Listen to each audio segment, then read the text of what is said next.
Assalamualaikum warahmatullahi wabarakatuh. Di video kali ini, saya akan menceritakan keluh kesah saya selama menggunakan Samsung Note 20 Ultra. Jika dihitung, mungkin sampai saat ini saya baru 3 minggu ya memegang HP ini. Kenapa saya membeli HP Samsung Note 20 Ultra ini? Salah satu alasan yang paling kuat adalah dari sisi desainnya, dari bentuknya. Ini teman-teman coba perhatikan dari bentuknya. Ini bentuknya kotak. Kemudian ini si layarnya juga melengkung. Kebetulan ini udah pakai soft case. Kalau nggak pakai soft case ini tipis. Jadi kalau misalkan dilihat dari desain, ini kalau menurut saya ini salah satu desain HP yang paling bagus. Selera orang kan pasti beda-beda. Tapi kalau saya pribadi, itu lebih suka desain HP seperti ini. Ya, untuk desain yang mirip dengan Note 20 Ultra itu seperti pendahulunya Note 10 Plus, itu bentuknya sama juga seperti ini. Dan sekarang di tahun 2023 seri Note udah gak ada ya. Jadi yang ada malah di Samsung S23 Ultra itu desainnya mirip-mirip seperti ini, cuman di bagian modul kameranya aja yang berbeda. Jadi alasan yang paling kuat itu ada dari desainnya. Saya yakin teman-teman juga kalau misalkan melihat desain HP seperti ini, itu pasti bakalan wah gitu ya, melihatnya keren. Nah, desainnya seperti ini. Kalau Note 10 Plus itu incaran HP pertama saya ya. Cuman nggak tahu kenapa itu si Note 10 Plus itu sangat laku keras. Jadi masih banyak orang yang mencari HP itu. Termasuk saya pribadi awalnya ingin sekali membeli Samsung Note 10 Plus. Cuman ya mungkin belum nasibnya dan akhirnya saya langsung membeli Note 20 Ultra. Kebetulan dari desainnya mirip-mirip. Kemudian dari fiturnya juga bahkan lebih tinggi ya. Oke, jadi untuk desainnya kita perhatikan untuk bagian desain dari Note 20 Ultra ini. Jadi sekilas sama aja sih ya dengan Note 10 Plus. Tapi kalau teman-teman sandingkan antara Note 10 Plus dengan Note 20 Ultra ini, itu desain dari Note 20 Ultra ini lebih besar. Jadi HP-nya lebih besar, tapi itu bagusnya yang kita lihat. Nah, bezel layarnya itu benar-benar tipis, teman-teman lihat. Ya. Ini bezel atasnya, bezel pinggirnya, bezel bawahnya itu sangat tipis. Layarnya lebar, resolusinya tinggi. Kalau menurut saya ini HP yang benar-benar komplit. Jadi nggak salah sih ya, ini julukannya HP flagship Samsung. Oke, kita lihat lagi desainnya. Bezelnya benar-benar tipis banget.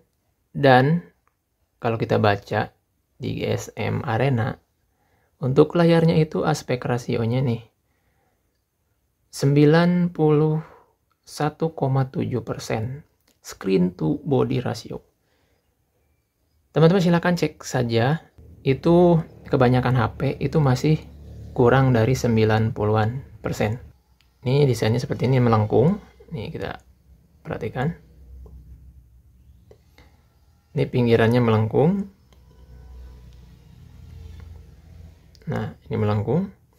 Dan untuk tombol volume dan juga power, kalau Note 10 Plus kan di sini ya. Seperti ini, luasnya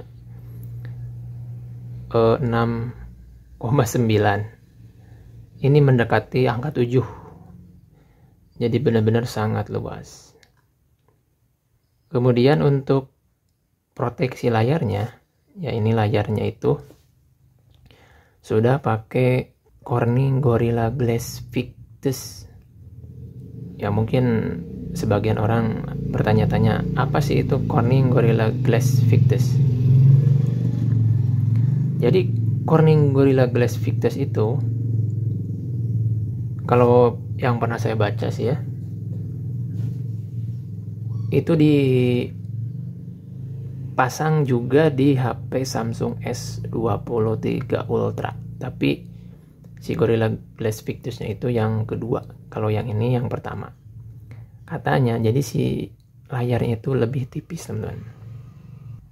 Oke, jadi untuk si layar dari Samsung Note 20 Ultra ini udah pakai Corning Gorilla Glass Victus. Terus kalau pertanyaannya, apakah akan menjamin tahan dari goresan? Jawabannya tidak. Jadi kalau misalkan HP teman-teman udah pakai Corning Gorilla Glass gitu ya, itu tetap aja kalau kena goresan ya kena gores gitu. Jadi nggak ada jaminan. Kalau nggak percaya silakan dicoba saja, pasti akan mengalami goresan. Mau Corning Gorilla Glass Victus seperti ini pun pasti akan terkena goresan gitu ya. Oke, jadi kita lihat untuk sisi desainnya ya. Ini luas banget layarnya. Kemudian di bawah nih, ini S Pen. Oke, kita coba keluarkan nih S Pen ya. Jadi untuk ngeluarinnya ditekan, kemudian ditarik. Oke, seperti ini ya. Jadi untuk si S Pen-nya ini jujur aja sih teman-teman ya, ini luar biasa. Kalau menurut saya ini salah satu fitur andalan, dan ini salah satu alasan saya membeli HP Samsung Note 20 Ultra ini.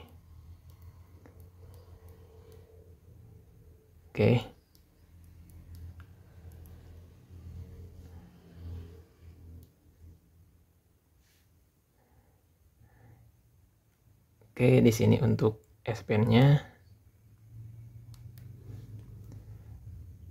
Untuk sisi desain ya teman-teman juga udah nggak perlu khawatir kalau masalah kualitas nih ya.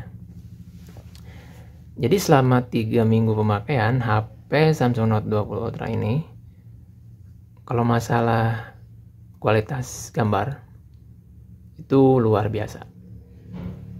Warnanya cerah gitu ya. Kalau warna hijau, hijaunya cerah. Kalau merah, merahnya cerah. Luar biasa pokoknya. Terus ke mata juga nggak bikin cepet lelah juga sih. Saya menggunakan HP ini, itu yang paling utama tentu saya akan memanfaatkan fitur kameranya. Selain itu, saya juga memanfaatkan HP ini untuk literasi ya, untuk baca-baca juga. Itu beneran enak ya. Jadi masalah kenyamanan kalau di layar Samsung Note 20 Ultra ini luar biasa ya, nilainya mungkin 9 dari 10 kalau masalah di layar. Nah, tapi untuk teman-teman juga, untuk semua layar HP, tapi khususnya untuk HP dengan layar AMOLED, Super AMOLED, Dynamic AMOLED, itu ya harus hati-hati. Karena yang namanya layar AMOLED itu kalau menurut saya banyak sekali permasalahan yang muncul. Ya, banyak sekali permasalahan yang muncul dikarenakan layar. Permasalahan yang sering muncul di layar Super AMOLED ataupun Dynamic AMOLED adalah shadow. Ya. Shadow, kemudian green screen, kemudian lightsaber atau garis-garis, flicker, dan lain-lain. Jadi untuk teman-teman yang berniat membeli HP dengan layar Super AMOLED ataupun seperti yang ada di HP ini, jadi HP ini untuk Note 20 Ultra itu bukan pakai Super AMOLED ya, ini layarnya itu udah pakai Dynamic AMOLED, versi lebih mahalnya tentunya. Tapi dari mahalnya si barang itu tidak menjamin kekuatan di layar HP ini. Kalau nggak percaya, teman-teman silakan install aplikasi dari Samsung Member. Nah ini, dengan kita membaca di Samsung Member, itu kita bakalan tahu permasalahan yang sering muncul, khususnya di HP-HP dengan layar Super AMOLED ataupun Dynamic AMOLED. Nah, kalau misalkan dari kekuatan, daya tahan gitu ya. Kalau masalah daya tahan layar, saya lebih menjagokan ini sih. HP Samsung A21s yang masih pakai layar TFT PLS. Mungkin teman-teman juga udah pada tahu layar TFT itu awal mulanya digunakan pada zaman-zaman Nokia. Dan di Samsung A21s ini diaplikasikan lagi, tapi tentu dengan perbaikan-perbaikannya. Jadi TFT PLS.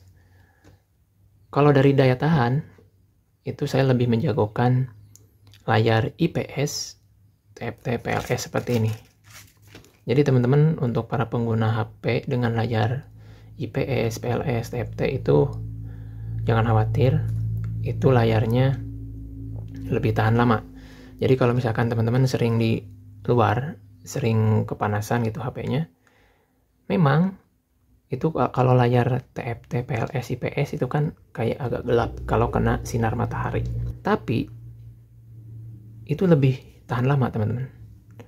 Beda sama layar AMOLED ataupun Super AMOLED seperti ini.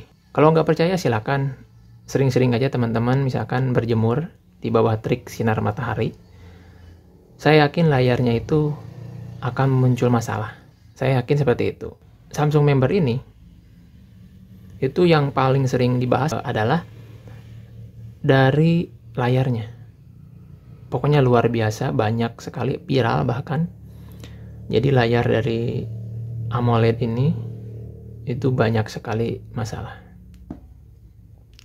Intinya kalau misalkan teman-teman mau si layar AMOLED-nya itu awet, perawatan juga harus ekstra, benar-benar teliti, nggak boleh sembarangan. Kalau HP saya yang A21s ini sudah beberapa kali jungkir balik HP-nya gitu ya, bahkan sampai temper glassnya pecah ini yang ini. Tapi si layar aman-aman aja. Tapi ini ya, untuk teman-teman para pengguna AMOLED itu siap-siap aja. Ya, kalau misalkan penggunaannya nggak baik gitu ya, itu layarnya nanti malah muncul tompel, green screen, lightsaber, pokoknya ribet. Nah, yang disayangkan juga itu biaya perbaikannya sangat mahal. Jadi sekali lagi untuk teman-teman yang para pengguna layar dari IPS, TFT, PLS gitu ya, jangan berkecil hati karena layar itu daya tahannya bagus.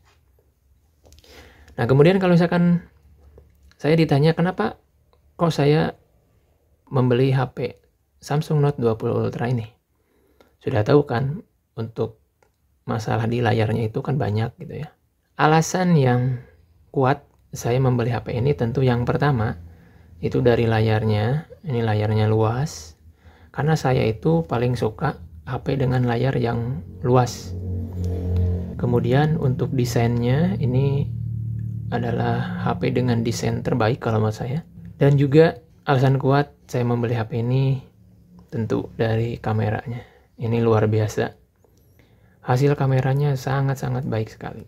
Oke ya, jadi keluh kesah saya selama 3 minggu itu, kalau misalkan ditanya apakah saya puas dengan HP ini? Tentu sangat puas. Karena HP ini punya spesifikasi yang sangat tinggi. Dari layarnya, kemudian dari konektivitasnya, apalagi untuk memori internalnya kalau misalkan kita cek. Nah, di sini untuk penyimpanan itu 256 GB. Ini mirip-mirip kayak laptop aja gitu ya. Nah, tentu saya beli HP ini kan untuk keperluan video ya, video kreator untuk YouTube juga. Terus untuk fotografi ya tentu harus memorinya besar gitu ya. Nah, jadi HP ini selain si penyimpanannya besar, ini udah didukung juga sama slot memori eksternal. Jadi selain internalnya yang sudah ada 256 GB, kita bisa tambahkan. Jadi cukup bagus sih untuk di HP ini.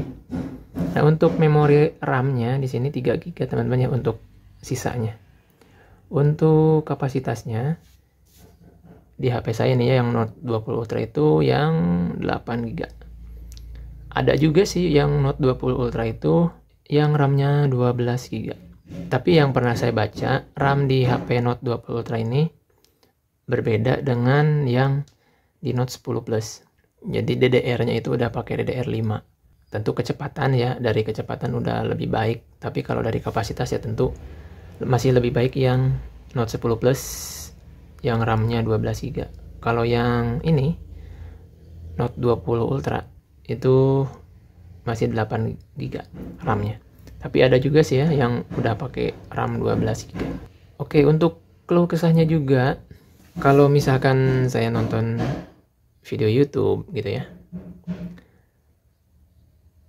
nah itu asli teman-teman, ini kualitas layarnya luar biasa, enak banget.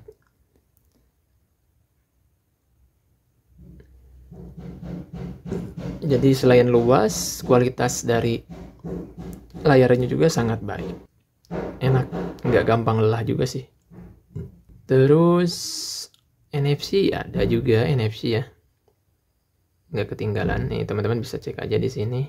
Untuk NFC ada ya, nah ini NFC ada. Kemudian untuk ngerekam layar pasti ada lah ya, ada juga. Nah ini fitur yang kalau menurut saya ini sungguh luar biasa, Dolby Atmos. Jadi ini pengalaman saya teman-teman ya, pakai HP Note 20 Ultra ini, kualitas suaranya luar biasa. Beneran, saya nggak bohong teman-teman.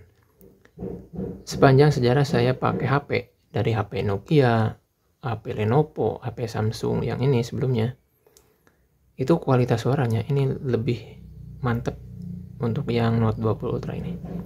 Jadi suaranya benar-benar stereo teman. Di sini keluar suara ya di speaker yang bawah. Di sini juga keluar suaranya teman-teman. Benar-benar luar biasa. Pokoknya teman-teman langsung coba sendiri ya secara langsung, intinya itu asli luar biasa.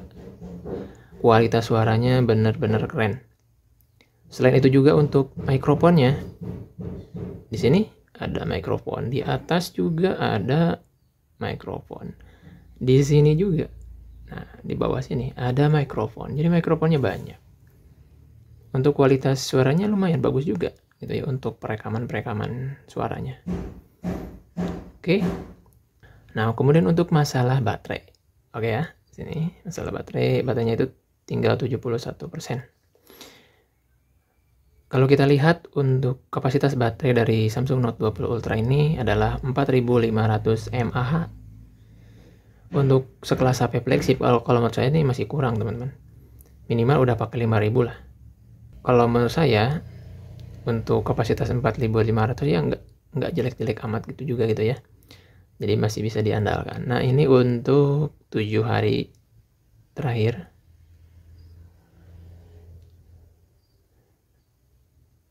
Nah ini teman-teman untuk SOT-nya kita cek ya teman-teman, 7 hari terakhir. Ini tanggal 25 April 4 jam. 26 ini 5 jam SOT-nya. Kemudian ini 5 jam. 5 jam. Ini 7 jam. 5 jam. Jadi untuk SOT-nya 5 jam teman-teman. 5 jam itu dengan konfigurasi rendah lah ya. Nah ini 1 hari 1 jam tersisa. Tapi ini enggak akurat juga sih ya, kadang-kadang tergantung dari pemakaian. Oke, jadi kalau masalah baterai sih ini kapasitasnya 4500 ya, terbilang kecil. Tapi kelebihannya itu dari sisi pengecasan. Pengecasannya itu cepat teman-teman. 1,5 jam itu udah penuh. Tapi saya biasanya 1 jam udah, karena baterainya itu di 30 atau 20 langsung saya cas. Ya sekitar 1 jam lah udah langsung penuh. Yang mau membeli HP Note 20 Ultra itu teman-teman silahkan pertimbangkan di sisi layarnya ya. Ya bukan berarti saya menakut-nakuti gitu, karena untuk layar dari AMOLED ya, bukan HP ini aja sih ya, pokoknya untuk layar-layar AMOLED itu ya harus siap-siap kena masalah seperti yang sudah tadi saya jelaskan. Tapi kalau masalah kualitas gambar, jangan ditanya lagi. Kalau AMOLED itu tentu yang terbaik teman-teman. Oke ya, jadi untuk teman-teman yang mau beli HP Note 20 Ultra, ya sebisa mungkin kalau mau belinya second harus ekstra hati-hati, karena yang namanya barang second kadang mengecewakan. Kalau saya pribadi alhamdulillah ini HP-nya masih mulus, semua koneksi masih jalan teman-teman, nggak ada yang nggak fungsi ya, kecuali mungkin S Pen-nya aja. Ini yang si S Pen itu ya nggak bisa pakai air action aja gitu. Kalau selebihnya sih fungsinya normal, Wi-Fi-nya masih jalan, Bluetooth, apalah pokoknya dan lain sebagainya masih jalan. Dan untuk teman-teman juga hati-hati, sebisa mungkin kalau beli HP Samsung itu pakai yang versi Zen ya teman-teman. Versi Zen itu yang resmi Indonesia. Karena kalau misalkan pakai yang Inter ataupun ya yang HP luar, itu nantinya malah keblok si jaringannya gitu. Ya kecuali kalau teman-teman misalkan kita cuma butuh koneksi Wi-Fi aja, ya itu mah nggak jadi masalah. Nah untuk teman-teman yang mengincar HP Samsung second gitu ya, ya yang penting kita incer yang Zen, versi Zen-nya. Harganya pasti lebih mahal, tapi apabila nanti terjadi kendala itu kita nggak perlu khawatir, si HP-nya ini nanti bisa dilayani teman-teman di service center Samsung. Kalau yang Inter itu saya yakin nanti agak sulit juga sih untuk ya masalah perbaikannya gitu. Oke, mungkin itu saja teman-teman di video kali ini. Semoga video ini bisa bermanfaat. Sampai jumpa di video-video selanjutnya.